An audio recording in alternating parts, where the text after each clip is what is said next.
Duet Ganjar Mahfud adalah duet ideal mewakili unsur nasionalis religius yang relatif tidak bermasalah, tidak disangkutkan dengan berbagai kasus.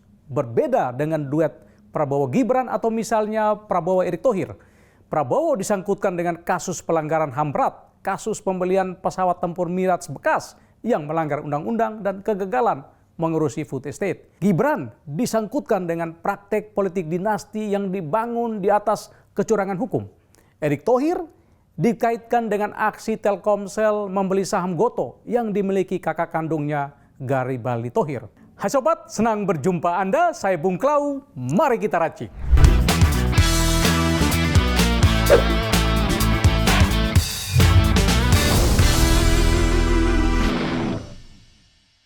Mahfud MD, sosok tegas penuh integritas itu akhirnya menjadi calon wakil presiden Ganjar Pranowo dan sudah mendaftar secara resmi ke Komisi Pemilihan Umum. Duet Ganjar Mahfud sungguh maut dan mungkin membuat para lawan mulai susah tidur sobat. Ganjar dan Mahfud adalah paket komplit, baik dari sisi rekam jejak kerja, integritas, ketegasan, keberanian maupun kecerdasan. Tidak ada yang meragukan rekam jejak Mahfud dalam hal kerja. Dari semua calon presiden dan wakil presiden yang ada, hanya Mahfud yang pernah menduduki jabatan di eksekutif, legislatif, dan yudikatif. Selama menjabat di semua posisi itu, prestasi dan integritas Mahfud mendapat apresiasi tinggi dari publik. Saya ambil contoh beberapa kasus terakhir di mana Mahfud berperan sangat besar, yakni kasus Sambo dan kasus tindak pidana pencucian uang sebesar hampir 350 triliun rupiah.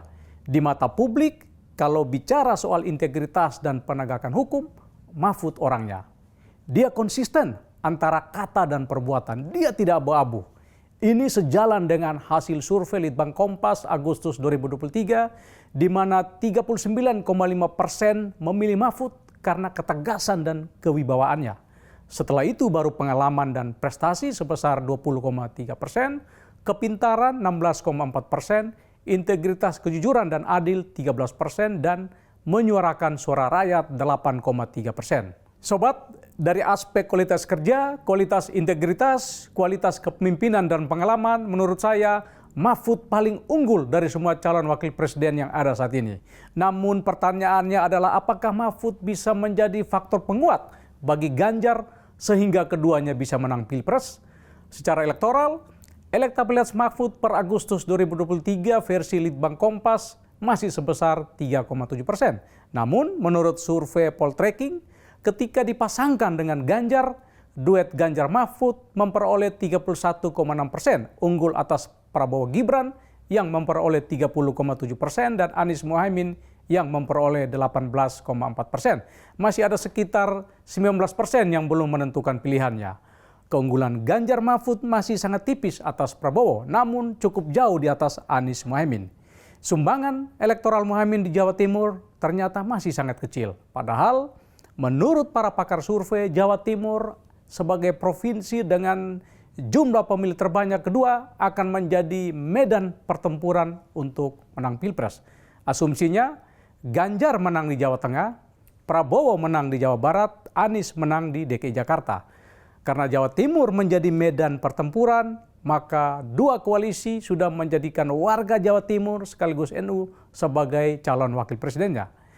Dengan memilih Gibran, sobat, Prabowo berpotensi mendapat dukungan dari pendukung Gibran dan Jokowi di Jawa Tengah. Namun, menurut saya kurang maksimal karena banyak pendukung Jokowi dan Gibran mulai meninggalkan mereka karena dinilai telah berkhianat dan mempraktekkan politik dinasti dengan menghalalkan segala cara termasuk melanggar demokrasi. Kembali ke soal Jawa Timur sebagai medan pertempuran, jumlah pemilih NU yang memilih Ganjar mencapai 37,1%, Prabowo 20,8%, sedangkan Anies hanya 7,5%. Mahfud yang berasal dari Jawa Timur sekaligus orang NU juga memiliki elektabilitas tinggi. Survei Poltreking Oktober 2023 memperlihatkan Mahfud meraih dukungan 17,2%. Disusul Muhaimin 16,7% dan Kofifa 13,7%. Nama Gibran tidak masuk 10 besar sobat. Survei terbaru SMRC soal pasangan capres di Jawa Timur bahkan menempatkan Ganjar Mahfud di posisi pertama dengan suara 45%, Prabowo Erik 28% dan Anies Mohaimin 12%. Jadi bisa saya simpulkan bahwa Mahfud menambah dukungan suara Ganjar di Jawa Timur dan kalangan NU sehingga berpeluang paling besar menang di Jawa Timur. Sumbangan Mahfud tidak terbatas pada Jawa Timur, tetapi meluas pada dukungan dari pemilih partai di luar PDIP, P3, Hanura, dan Perindo. Mana buktinya? Kita lihat survei Litbang Kompas, di mana ditemukan ada 19,5% pemilih Gerindra yang memilih Mahfud di Pilpres kali ini. Begitu pula pemilih PKS yang memilih Mahfud mencapai 10%. Sobat, melihat kenyataan ini bisa saya simpulkan Mahfud menjadi faktor signifikan dalam mendongkrak elektabilitas Ganjar Mahfud. Duet Ganjar Mahfud adalah duet ideal mewakili unsur nasionalis religius yang relatif tidak bermasalah, tidak disangkutkan dengan berbagai kasus. Berbeda dengan duet Prabowo Gibran atau misalnya Prabowo Erick Thohir. Prabowo disangkutkan dengan kasus pelanggaran HAM berat, kasus pembelian pesawat tempur Mirage bekas yang melanggar undang-undang dan kegagalan mengurusi food estate. Gibran disangkutkan dengan praktek politik dinasti yang dibangun di atas kecurangan hukum. Erick Thohir dikaitkan dengan aksi Telkomsel membeli saham Gotoh yang dimiliki kakak kandungnya Garibaldi Thohir. Pasangan Anies Mohaimin juga masih bermasalah. Mohaimin masih menjalani pemeriksaan oleh KPK. Begitu pula Anies, penyelidikan kasus Formula E masih terus berlangsung. Fakta soal Mahfud yang bersih akan menancap ke persepsi publik sehingga akan menjadi daya ungkit yang memperkuat Ganjar yang juga dipersepsikan bersih. KPK bahkan pernah memberikan penghargaan kepada Ganjar karena komitmen dan program anti korupsi di Jawa Tengah. Ganjar Mahfud diperkuat oleh banyak sentimen positif. Sebaliknya duet lain dilemahkan oleh banyak sentimen negatif. Jadi sobat, duet Ganjar Mahfud menurut saya berpeluang paling besar menang Pilpres dan bisa saja mereka akan menang dalam satu putaran. Oke sobat, terima kasih sudah menikmati racikan Klau. Jika kurang enak mohon dimaafkan, jika enak nantikan racikan selanjutnya.